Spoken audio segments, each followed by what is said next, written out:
Hello,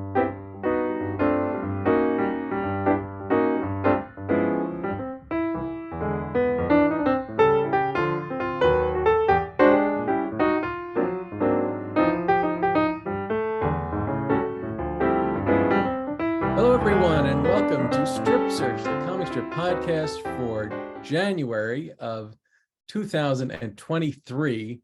The year is really starting to sound like one of those years way in the future. This is like sci-fi talk here when you start to say 2023. Am I right, Dave London? It is. The co-host?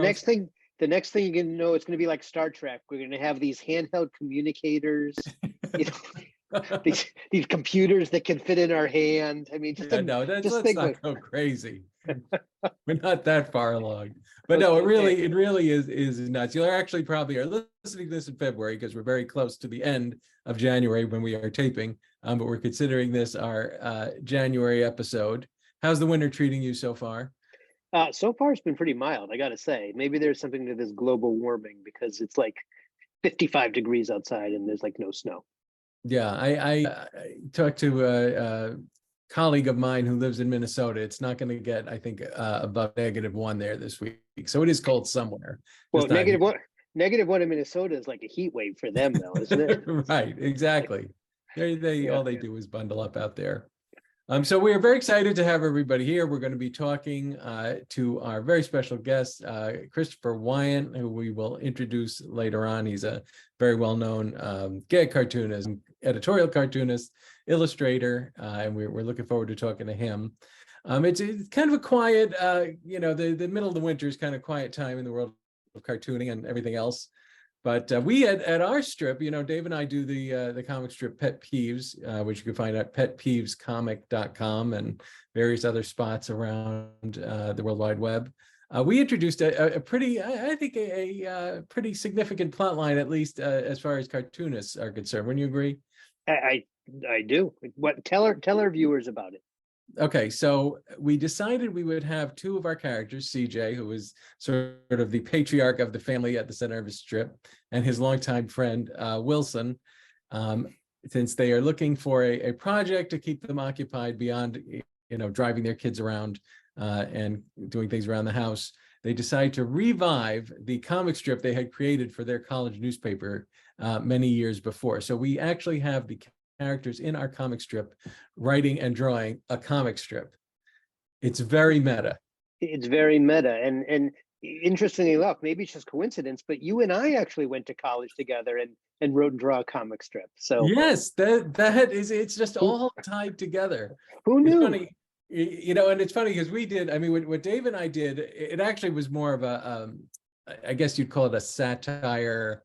Visual and verbal satire that we did in the weekly newspaper there before we started up a more traditional strip to try to get that marketed. But yeah, it definitely is drawing from our own personal experience. And also it may sound familiar to the viewers of Seinfeld, because as you recall, Jerry and George, in a very famous plotline on that show, decided to write a sitcom, and they were in fact in a sitcom. So we may be leaning on that a little bit. And as you and I have talked about it, it's really not the first time we've stolen from Seinfeld. No. Back in the early 90s, when Dave and I were first trying to figure out what kind of strip to do to try to send out to the syndicates and get noticed, we had watched I think 3 or 4 episodes of this new show called Seinfeld, and the ratings were terrible. Well, the Seinfeld Chronicles. This was before it even became right. Seinfeld. The first episode was called the Seinfeld Chronicles, and then it became Seinfeld. I do remember literally watching the very first one. We decided that clearly we're the only ones watching this. This is going to be off the air. It's 6 months. Let's just base our strip on that. For people living in the city, doing nothing, complaining, kvetching, eating. We said, so when they go off the air, we'll just, take the concept and run with it. It didn't quite work out that way, though. I don't know if people know this.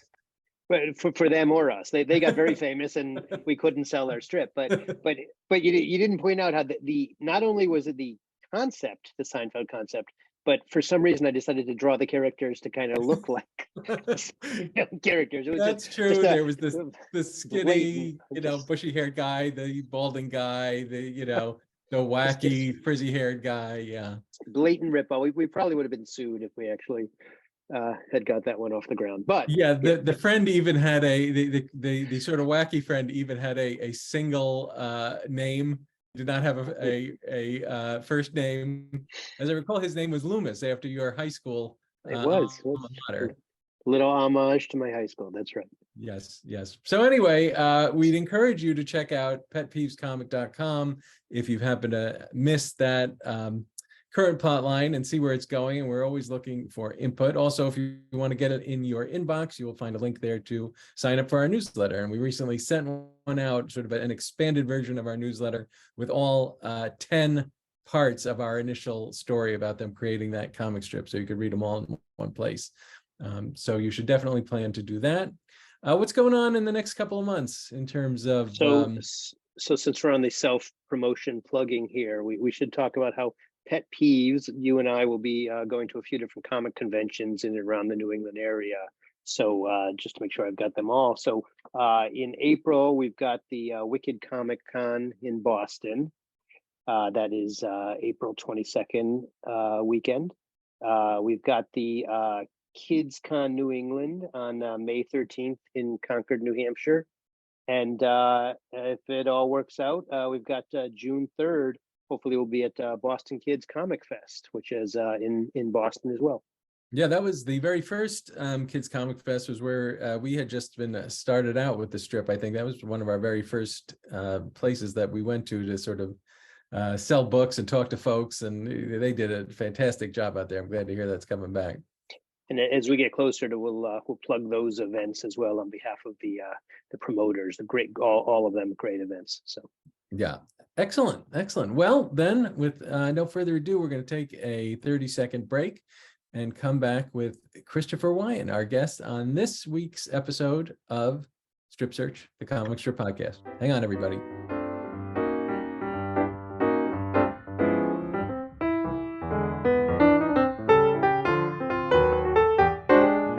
Hey everyone, welcome back to Strip Search, the Comic Strip Podcast for February 2023. I'm Pete Chianca, here with Dave London, as always. And now it is time to introduce our special guest this month. Christopher Weyant is a cartoonist for The New Yorker and a prolific editorial cartoonist for the Boston Globe and others. He's also the illustrator of an award-winning series of children's books written by his wife, Anna Kang. And in 2015, he was selected by Harvard to be a Nieman Fellow, only the second cartoonist ever to receive that honor. Chris Weyant, welcome to Strip Search. All right, thank you. Thanks for having me on. So just to start off, for our listeners who may not know, tell us what being a fellow entails. It sounds very, very important. Right? Top hat and tail. Yeah, it is. It's basically Eustace Tilley from the New Yorker. I dress like that, and top hat and ascot, and and then it's in Harvard. I don't know if you heard that. So that means you have to find ways to work that into every conversation. So, how's the weather? Well, it reminds me of a story when I was in Harvard and they had weather. Being a fellow at is a journalism fellowship. It's a really phenomenal journalism fellowship, and I feel honestly very blessed to have been be a part of it. And I don't know what they were thinking, but by having me. But it's these great 24 fellows, 12 from the United States, the other 12 from overseas, and they're journalists and producers and TV and war correspondents and war photographers and even a cartoonist. And so what it is, the program is basically a timeout for you to take time to take courses at Harvard, or actually it's free tuition, MIT, Harvard, Boston, any of the Boston area, you can go for free. And then they also have a program, and then they kind of work on repositioning. You have a study plan, and you talk about a study plan that you want to research. And some people turn those into books, or other one studies. I had one about cartoons. And then you have a whole year to kind of take a break and reinvest in yourself, which is just insane. It's a paid fellowship, so you can actually do it. And it was amazing. It was amazing. And then you got to stay here a fellow. Yeah, that's definitely a double positive there to be able to do it and say that you did it. But that is incredible. How far along in your career was it when that came up? It wasn't that long ago, right? That's right. It was a 215. So I had been working at the New Yorker for some time, and I was also a cartoonist at the Hill. I was the cartoonist in Washington, D.C. It's one of those like Roll Call Us and Yep. the Hill and Politico. And so I was with them for, oh gosh, I think 15 years or something like that. And then I had an opportunity to where I had a little bit space, which we also call a layoff. And so where I could actually say, okay, you know what, I can figure out what I want to do here, because they had some economic layoffs and they took out a couple of the staff members, and I was one of them. And so then I got a chance to apply, and it was kind of a real Hail Mary of a thing, but it really was not only wonderful, but it was life-changing. It was one of those kind of life-changing events, and you came away with great friends. And although it sounds really, really kind of pompous, it's not. It's really lovely people, very supportive journalists, and it was great. It was like having your own newsroom. It was really positive. Yeah, And then that was a good period to pivot. We actually have a good friend of ours who we went to Tufts with years ago, who was a Nieman Fellow. He's very pompous. No, I'm just kidding. We He listens to this, so we kid him. Yeah, I humbly went to Gettysburg College. I didn't go to Harvard, but I was a fellow. So, yeah. It keeps me humble. Keeps me very humble. So let's keep going on the Wayback Machine, and maybe this goes back to your Gettysburg time, but we believe from our research that at one point you were thinking about being a lawyer, and then you somehow spun off and ended up in cartooning. What would tell us a little bit about that? If you went into the Wayback Machine and with my trusty dog, and you asked me any time between like high school all the way till right after college, I was going to be a lawyer. Just really loved the law.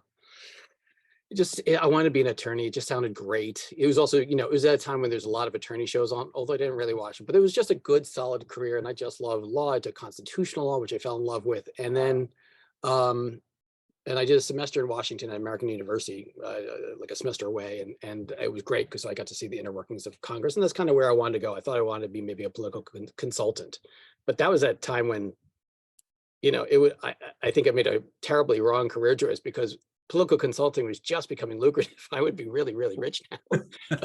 And no soul, but super rich, and no soul and a nice view.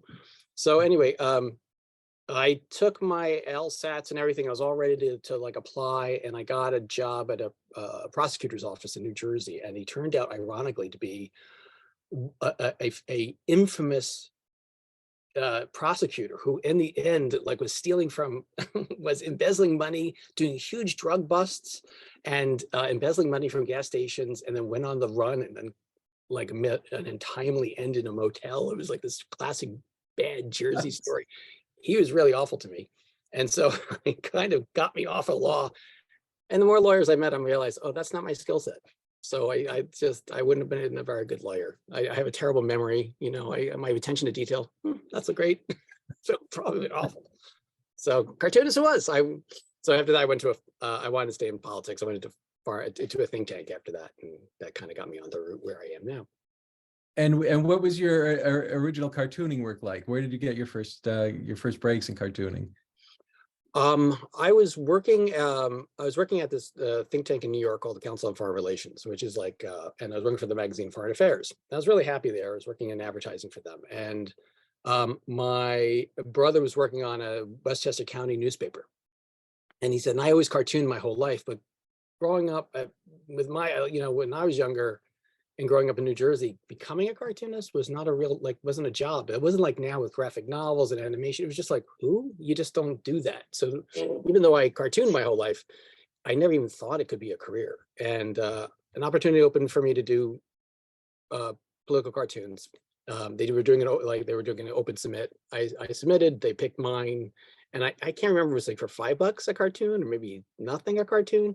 And it was like once a week on local northern Westchester County topics. And I loved it. I loved it so much more than my regular job. I had that 27-year-old, kind of come to Jesus moment where you're like, well, something's wrong here. And so I ended up saving money for a whole year and said, okay, listen, I'm gonna, if my Cobra insurance, I'll quit. And if my Cobra insurance is at 18 months, if I run out of health insurance and it's not working, I got to go back. but I didn't. I never went back. Just out of curiosity, where in Westchester was it? It was it's called the North County News, and it was like out of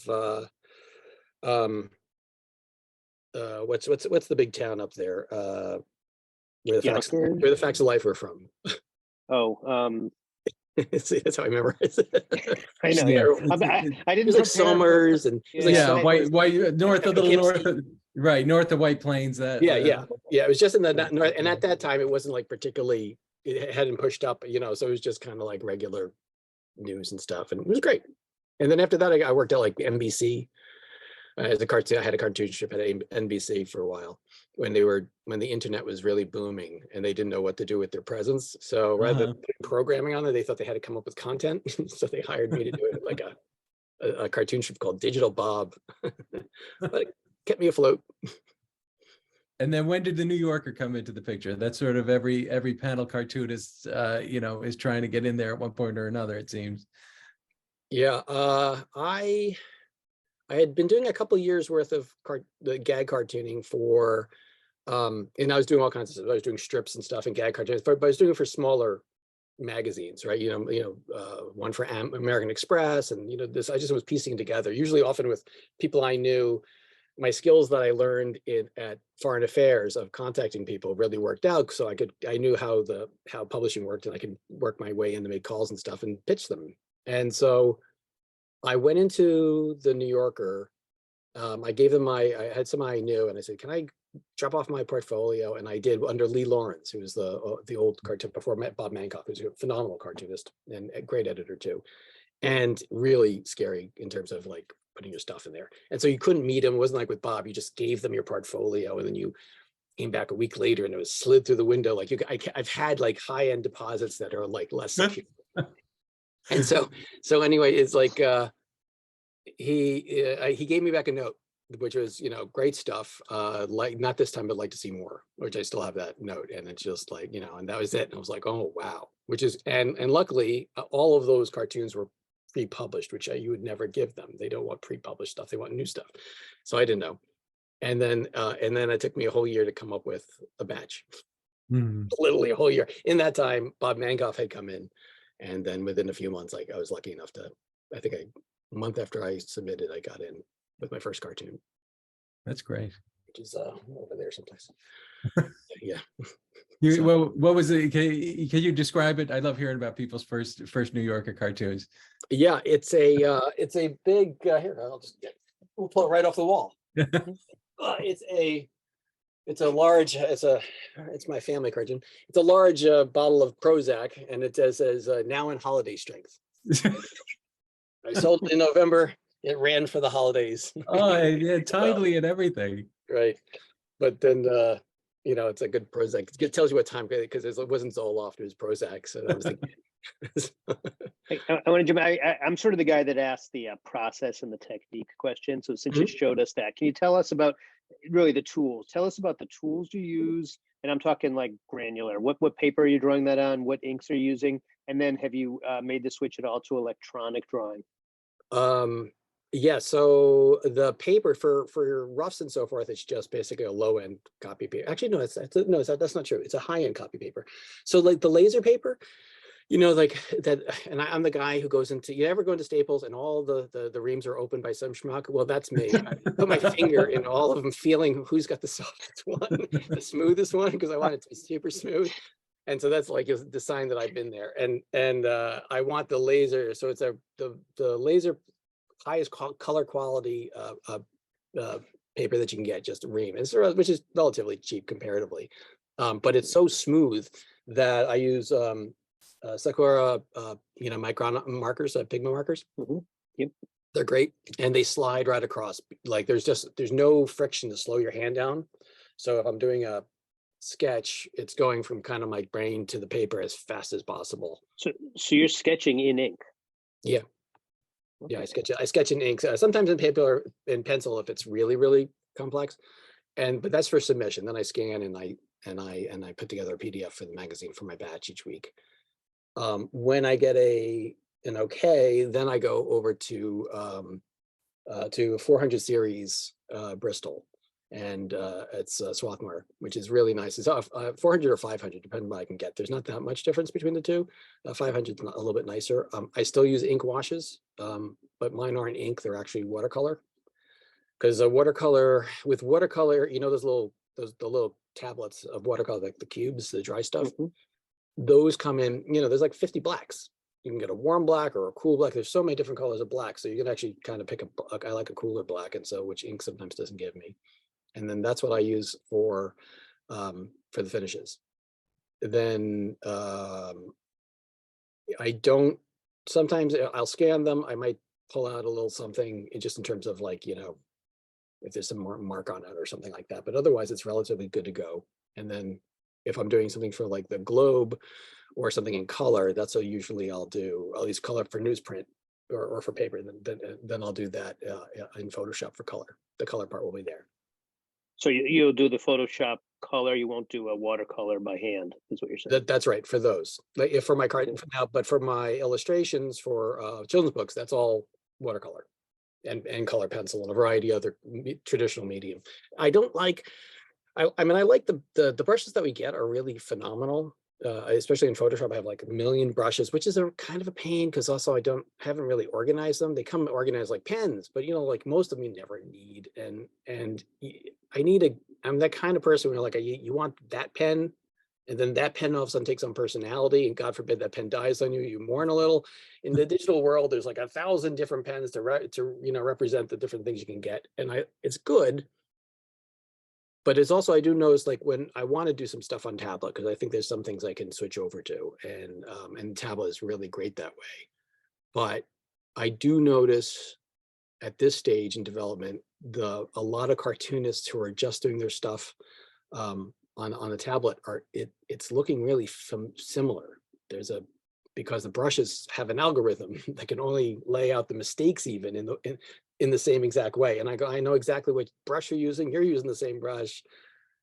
There's no happy accidents. Like you can't, I'm really weak, and I'd be like, every time I make a mistake, I just go back, you know, do over, which is the worst thing I can do for I want my work to get faster and faster and have more sloppiness. And, you know, like I look at the old New Yorker masters and that I love, and it looks like they never even, that's the whole sketch. That the sketch and the finish is the same thing, you know. That's where I'd love to be, as opposed to being super tight, which for me is the worst thing I could do is like just tighten it up and it loses its energy, and I think that the computer does that for me.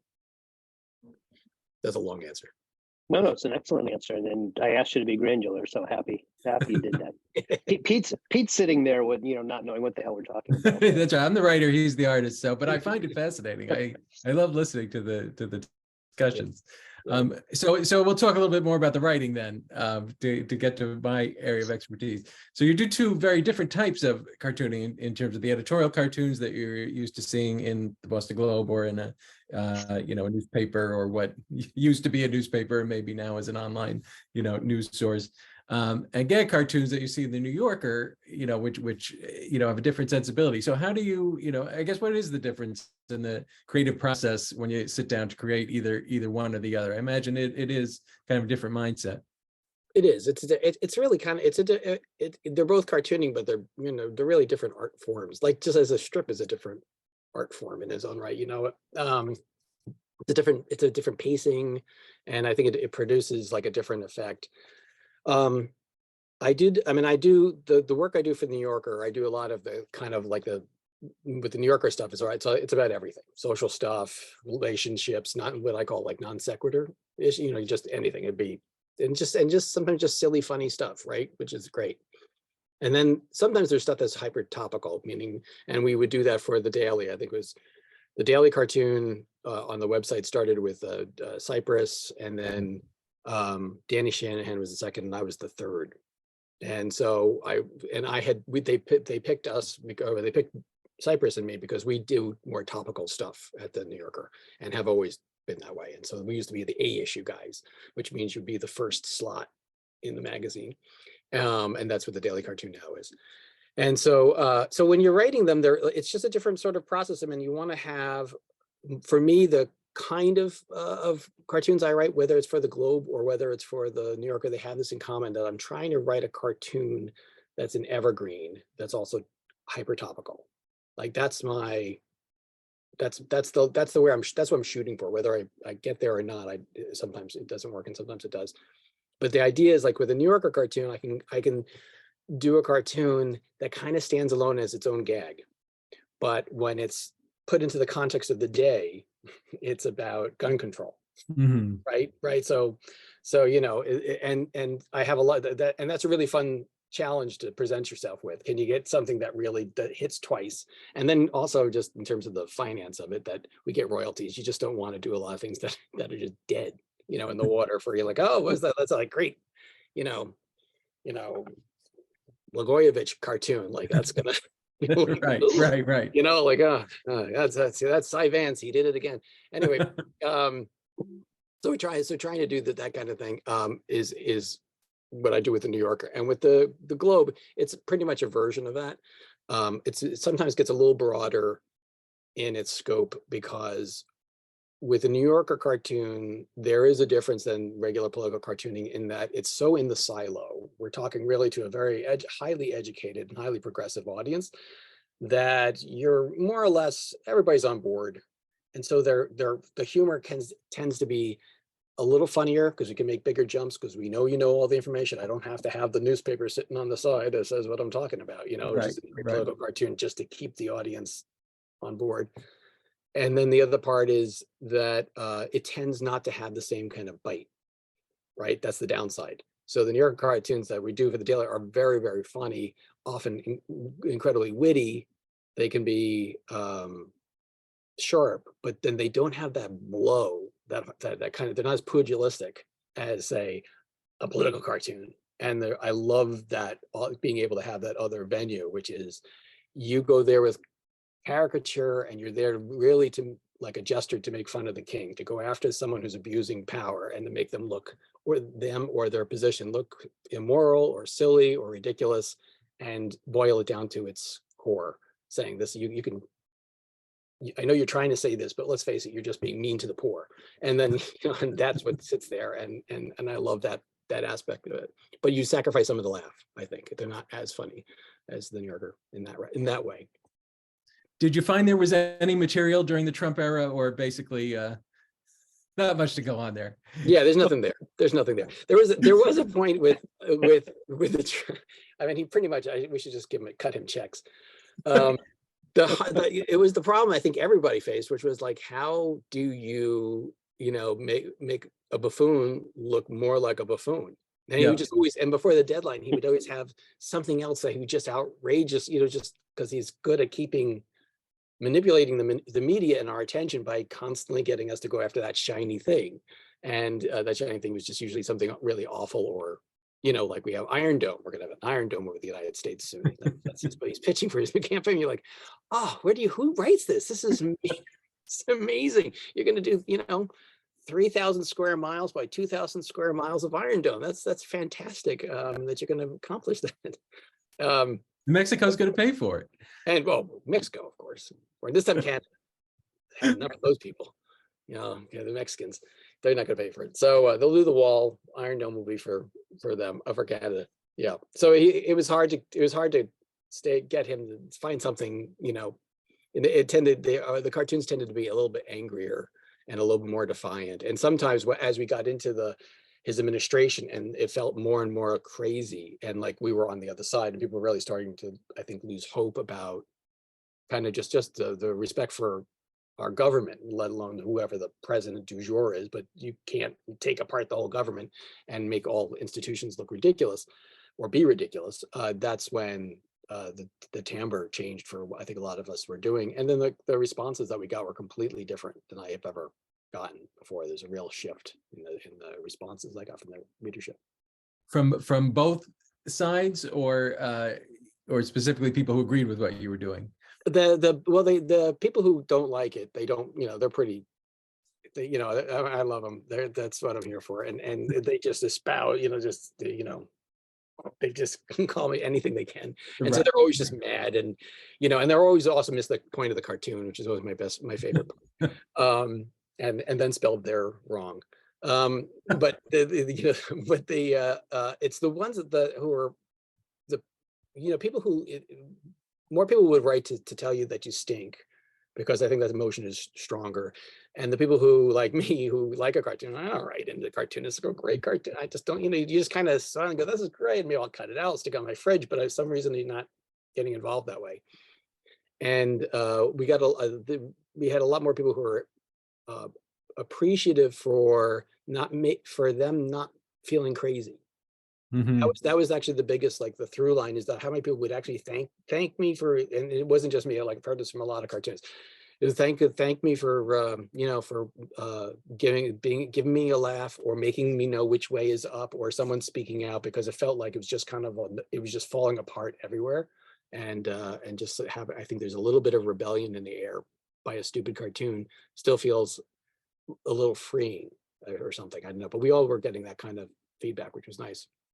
Very different. So I've got a question, and it's really directed to you to promote your own work here. Specifically, I like to ask the question, it's really a three-part question. And question one is, what's your favorite gag cartoon that you've ever done, your own? But given that we've been talking politics also, I'm going to give part B is, what's your favorite political cartoon that you've done? And then part C is, what's a gag cartoon, or I suppose you can do a political one, that somebody else wrote / drew, that you looked at that and you loved and you said, I wish I had done that one? Oh, okay. That's good. Those are good. The ones that I like, that I've done for like New Yorker cartoons, for gag cartoons, my sensibility is always for the dark. Like I like the darker, for me, it's I like I like gag cartoons, New Yorker cartoons that, and I think when they're best for everybody, they're really exploring what it's like to be a human, right? And it kind of sucks a lot, right?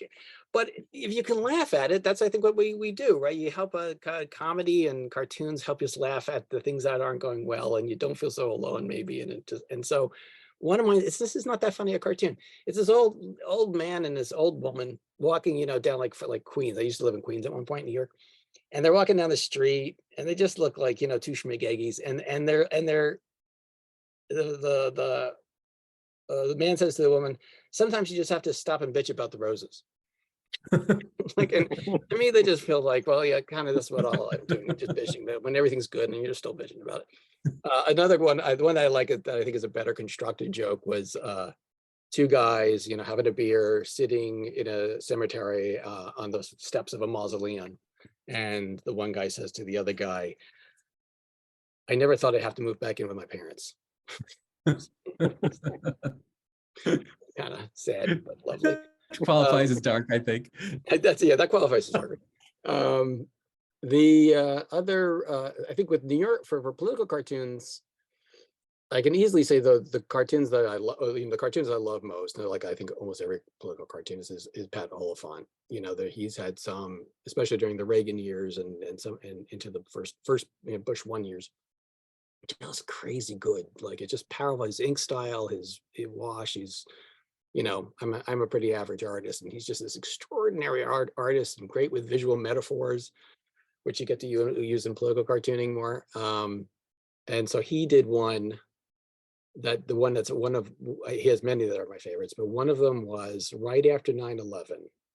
He came out, and I was having a lot of trouble when I was at the Hill, because we had a new editor, and the new editor was very conservative, and the Trade Center was bombed, and like everywhere, we started getting involved in Afghanistan and then Iraq, and I was really a voice that was out there saying, attacking the president and attacking the position, and I was having real troubles. I thought I was going to get fired at that time, over and over again.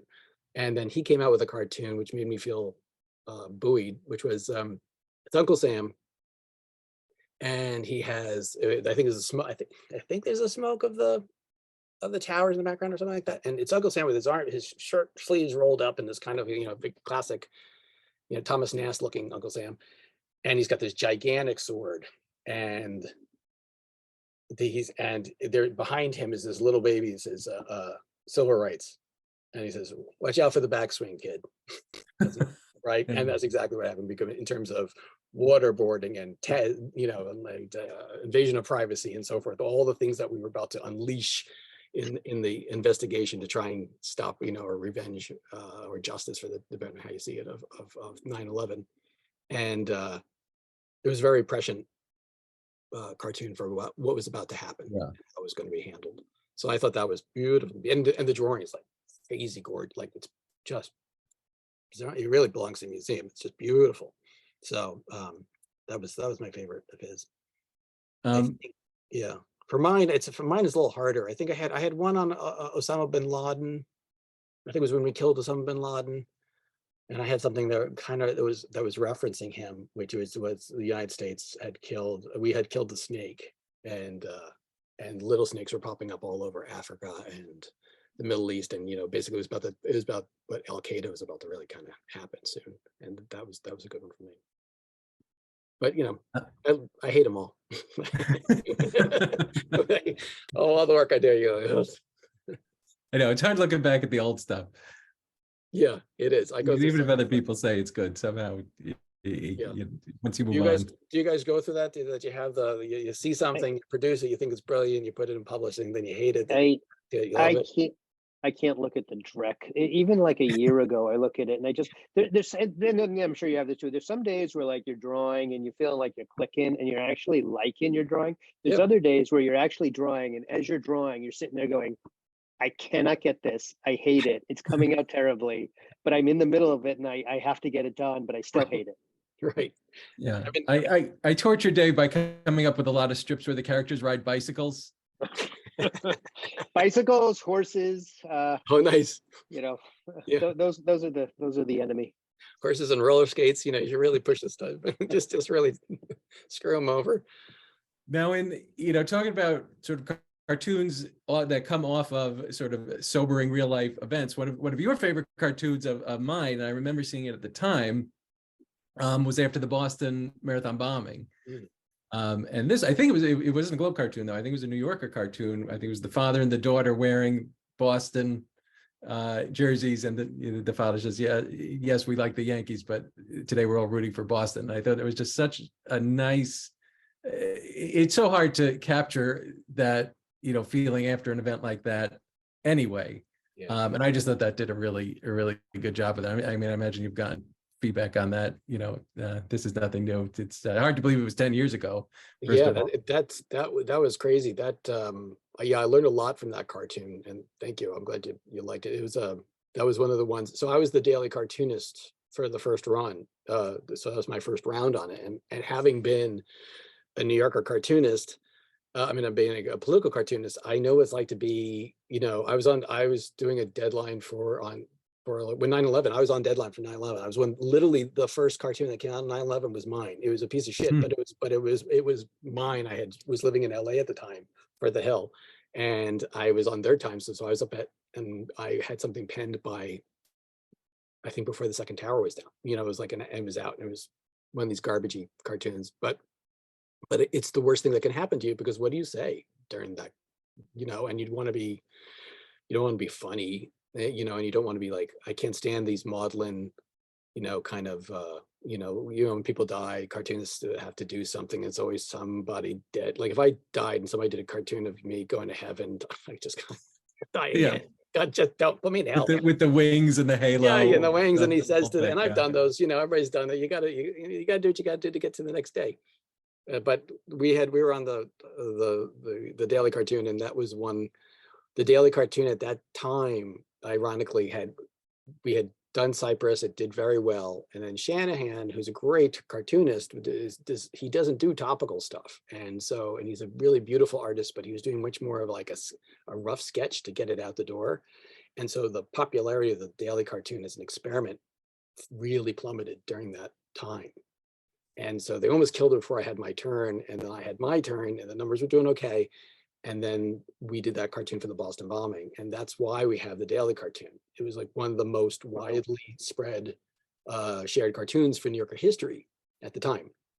And like, Diane Sawyer closed her newscast with it. That's the image that closed the newscast today. And I had no idea, because I was in the basement working away. I was getting on to the next cartoon, because I had another cartoon the next day, and then the thing went crazy. But that's why that one really did touch, and my whole family has a real connection to Boston, and I'm a Boston Red Sox fan in Yankee country. So it really. Oh wait, now this is Now that's you wait. Oh, yeah. We have to press on this.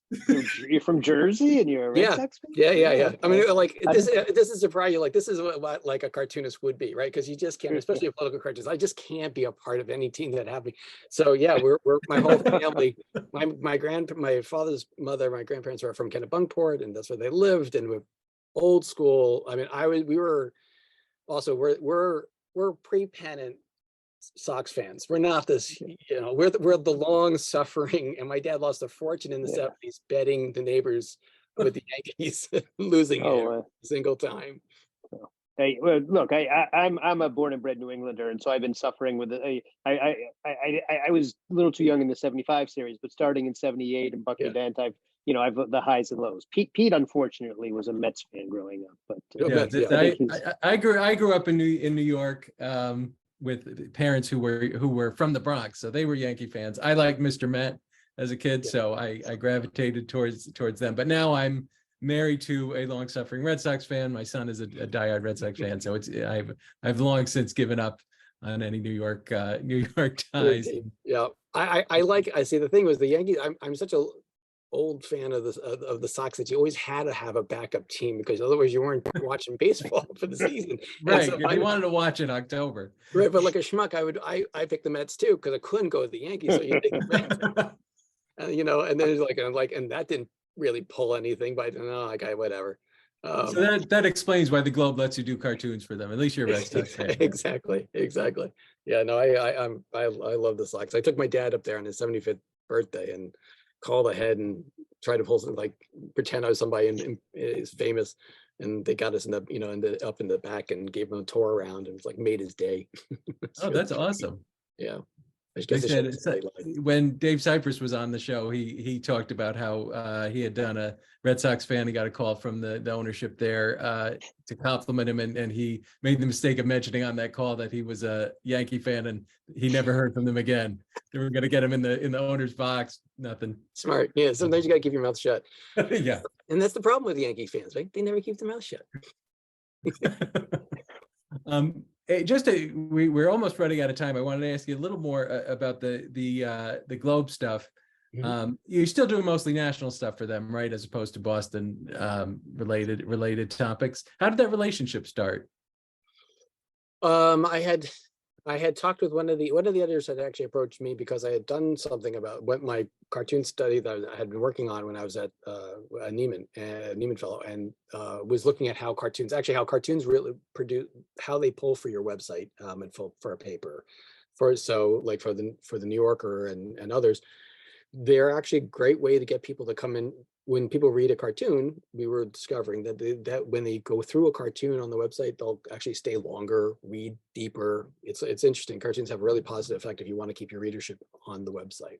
And so he would talk to me about that, and we were talking about positioning, how you can use your cartoons differently and how to use the iconography differently. And then at one point, we were talking about people you knew, or do I still cartoon? I said, yeah. And so we started working for them. Very and they're cool. Great. I absolutely love them. They're the best to work for. They are incredibly strong backed. They're the best kind of editors you want. They always got your back. They like hard stuff. They don't shy away, and they're really fair. So, but they do own the Red Sox, and you need to tell them that we need some more pitching. So that would be. Yeah, I have a few thoughts. You might want to bump up. That's a running, because I in my position at Boston.com, we are under the Boston Globe umbrella, although separate from them on the news side, but still the same ownership. So I hear that from my wife a lot too, and my son. You gotta, if you see John Henry, you really don't see John Henry. Right. Just bump it down. The cartoonists could use some good seats. But here's the beautiful thing about Fenway: there is no bad seat in the Fenway. That is true. That is absolutely true. Chris Weyant, thank you so much for coming on. This went by so fast. I can't believe we're already out of time. Anything else you need folks to know about your work, where to find it? What else you have in the works for the near future? You can see my work at myname.com, ChristopherWeyant.com. I do have a new book coming out in the spring called Marker, a children's book, which is a sequel to my book Eraser, with my wife Anna Kang. And yeah, so that'll be it. And then otherwise you see me on the New Yorker. That's awesome. And everybody make sure to visit petpeevescomic.com/podcast, where you will be able to see all the links to Chris's work, and we'll include some samples there of hopefully some of the ones we just talked about and some others as well. Thank you again. Dave, thank you as always. Thank you so much for having me. This was And we'll see fantastic. everybody- Thanks so much, Chris. Yes, and we'll see everybody else next month. Thanks, everybody.